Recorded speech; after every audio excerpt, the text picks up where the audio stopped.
اکثر لوگوں کا یہ سوال ہوتا ہے کہ جب قرآن مجید نازل حضور پر ہوا تو حضور نے خود اپنی حیات مبارکہ میں قرآن مجید کو ایک کتابی شکل کیوں نہ دی۔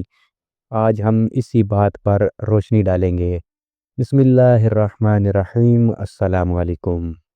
اس کی سب سے بڑی وجہ تو یہ ہے کہ قرآن مجید باقی آسمانی کتابوں کی طرح ایک ہی دفعہ نازل نہیں ہوا، بلکہ واقعات، حالات اور حضور سے جو سوالات کیے گئے، ان کی ضرورت کے حساب سے تھوڑا تھوڑا کر کے 23 سال کے عرصہ میں پورا قرآن مجید نازل ہوا۔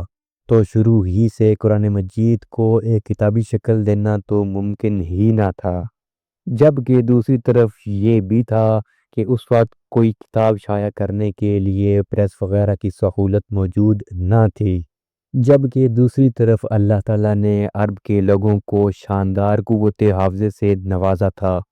معمولی آدمیوں کو اپنے ہی نہیں بلکہ اپنے گھوڑوں کی نسلوں کے نام تک یاد ہوتے تھے۔ تو حضور کریم صلی اللہ علیہ وآلہ وسلم نے قرآن کریم کو لکھنے کی بجائے حفظ کرنے پر زور دیا۔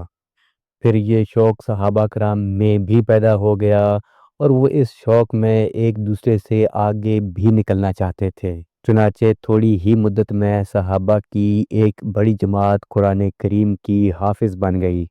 اس جماعت میں خلفائے راشدین کے علاوہ حضرت طلحہ، حضرت سعد، حضرت ابن مسعود، حضرت حذیفہ، حضرت سالم، حضرت ابو ہریرہ، حضرت عبداللہ بن عمر، حضرت عبداللہ بن عباس، حضرت عمر بن عاص، حضرت عبداللہ بن عمر، حضرت معاویہ، حضرت عبداللہ بن زبیر، حضرت عائشہ، حضرت حفصہ اور حضرت سلمہ وغیرہ بطور خاص قابل ذکر ہیں۔